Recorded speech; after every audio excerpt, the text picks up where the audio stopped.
हाबाफारिखौ मानि थाखाय लानाय जादों? साबायखर बावबाय नोंसोरनि रादाबगिरि बिथांमोननिसिम गोदान बोसोरनि हामलायनाय बावहरग्रोबाय। दिनै जे बेयाव फैनानै जोंनि जिथु हाबाफारि बेखौ रादाब लाफैदों बेनि थाखाय नोंथांमोनसे रोजा रोजा साबायखर बावबाय। दिनै जोंनि गगामुग बियाब बाथौ गौथुमा दिनै जों अभयपुर गामिनि गोथार बाथौ थानसालियाव दिनै 15 एप्रिल आरो गोदान बोसोर बैसाग दाननि 1 अक्ट' लोगोसे शुक्रबार दिनै जों बाव प्रत्येक बोसोरावनो लादों। देग्लायनि बोसोराव बे अभयपुर गामियाव जों लादों गाजा गोमजायै। जेनेबा जों धोरोमखौ जौगालांहोनायनि गेजेरजों जाहाथे जोंनि ओनसोलनि रायजो राजाखौ सांग्रां जाहोनाय, लोगोसे उन्दै उन्दै फरायसा फरायसुलिफोरखौ मोजाङै सोलोंथाइ दैदेन दावगालांहोनाय, लोगोसे धोरोमनि बिथिङावबो लाइमोनफोरखौ मोजां लामाथिं बा दानिफ्रायनो धोरोमनि बिथिंजों दावगालांहोनायनि सोमोन्दै सावरायलायनाय, लोगोसे जोंनि बाथौ गौथुमनि जिथु हाबाफारि मावनांगौ हाबाफारि जेरै गोजौ लामाथिं बा सेन्ट्रेल गौथुमसिम एबा जोंनि सारा बिश्वआवनो जेरै दरबाराव जोंनि बाथौ धोरोमखौ जौगालांहोनायनि हाबाफारियाव दिनै बैसागो फोरबो जेरै गगामुग बियाब बाथौ गौथुमा दिनै बाव लादों। बेनिखायनो आं आसा फारिदों दिनैनि बे मेलनि गेजेरजों आं मेसेज होनो सानदों जाहाथे दिनै जोंनि ओनसोलाव गोबां गामि दं, गोबां गामिनि रायजो राजा खौसेथि जालायनानै संसार जालायनो बोर सारस्रियो आफा अबंगसाया। लोगोसे जों न'खरनि गथ' गथाय बिसि फिसा गासैबो सुख सान्थि दाखायनानै रायजो राजाजों गोरोबनानै संसार जानो बोर सारस्रिहरो। जोंनि गामिनि रायजो राजा हयथ' अबेबा गामिया 60 घर, अबेबा गामिया 50 घर दङ, अब्लाबो जों गामि न'खरसेनि होननानै सानलायनानै गोरोबलायनानै संसार जानो बोर सारस्रिहरो। लोगोसे जोंनि बर' हारियाव गोबां माहारियारि गौथुमफोर दं, गाव गावनि गेजेरजों हयथ' दाङाबाजि जालायो खायसे माब्लाबा समाव।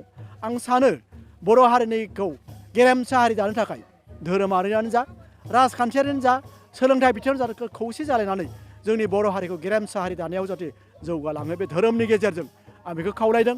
लोगोसे जोंनि हारियाव गोबां बाथ्रा दान्थे बिदान्थे जायो राजनितिकआवबो।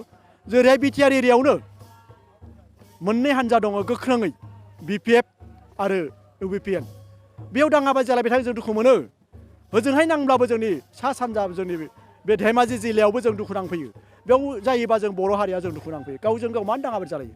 आं खावलायहरदों बिथांमोनखौ, प्रमद बर' सारखौ, लोगोसे हाग्रामा महिलारि बिथांखिखौ जाहाथे खौसे जानानै मोननैजोंबो खौसे जालायनानै जाहाथे बर' हारिखौ गेरेमसा हारि दानायाव जाहाथे बिथांमोना रल लायो, आं बेखौ खावलायहरदों। जोंनि गगामुग दख'रा बा गगामुग बियाबनि बाथौ गौथुमनो बिथांखौ आर'ज खालामहरदों, बिथांमोनखौ खावलायहरदों जाहाथे खौसे जानानै बर' हारिखौ गेरेमसा हारि दानायाव जाहाथे बिथांमोना रुल लायो, आं बेखौ खावलायहरदों। आरो बेनोसै आंनि साननायाव दिनैनि सानखौ जेरैबायदि मोजाङै दैदेनलांदों, रायजो राजाफ्रा गाजा गोमजा फैनानै फुरथि जानानै बैसागो फोरबोखौ फालिफैदों, जाहाथे इयुन समाव बिदि जों मोजाङै मोजां फालिनो हायो। आरो लोगोसे दिनै गथ' गथायाबो जेरै फैनानै जोंखौ मदद होफैदों, बिदि मददखौ जों मोनबाय थायो। बिनिफ्राय जोबजासिम थांनानै जाहाथे बे जोंनि धोरोम बा जोंनि फोरबोनिफ्राय जोबनाय लोगो लोगो गाव गावनि न'आव थांनानै गाव गावनि न'खरनि गथ' गथाय बिसि फिसा गासैजोंबो सुख सान्थि संसार जालायनानै रायजो राजाजों गोरोबनानै संसार जालायनो हायो।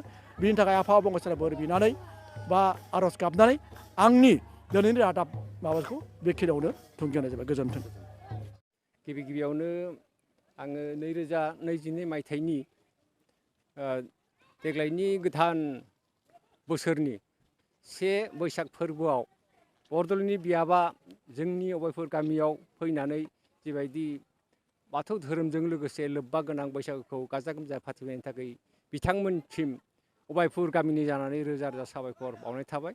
लोगोसे बिदिनो फैगौ बोसोरफोरावबो गाजा गोमजायै जोङो गुबुन गामियाव जाक जमगै बैसागो फोरबोखौ फाथिनो हायो, बेखौ आसा फारिनानै आं नोंथांमोन सिगाङाव दिनै मा बुंगोन,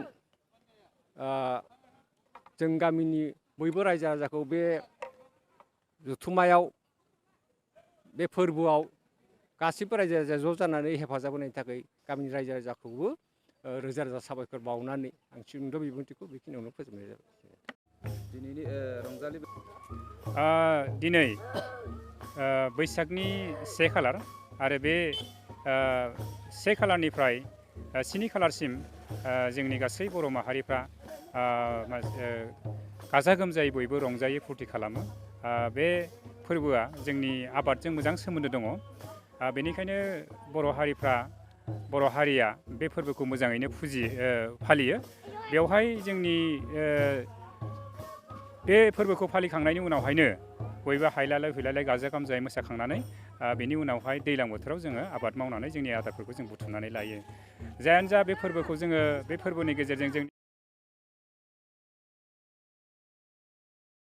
जोंनि बर' हारिमुनि मोनसे मोजां गोरोबनाय दं। बेफोरनि गेजेरावनो दं जाहैबाय जोंनाव जोंनि मोसानाय मुसुरनाय हायलालाय हुइलालाय बायदिसिना मोसानायनि गेजेरजों जोङो गाव गावनि गोसोनि बाथ्राफोरखौ फोरमायलायनाय जायो। लोगोसेहै बेनि गेजेरजों जोङो गोबां जोंनि बर' हारिनि गेजेराव गावजों गाव लोगो हमलायनानै मोसालायनानै रंजालायनानै खौसेथि लाबोनायाव जों खामानि होयो। आरो लोगोसे बेयाव गाव गेदेरखौ खुलुमनाय, उन्दैखौ मान होनाय, गेदेरखौ खुलुमनानै मान होनाय, उन्दैनो बोर होनाय बेफोरबायदि खामानिया जोंनि बे बैसागोनि 1 थारिखआव फ्राय जायो। बेखौ लानानैनो जोंनि दिनैनि बे गगामुग बियाब दुलाराय बाथौ गौथुमा दिनै बे अभायपुर बाथौ थानसालियाव गाजा गोमजायै दिनै बे फोरबोखौ फालिनाय जादों। बेखिनियानो।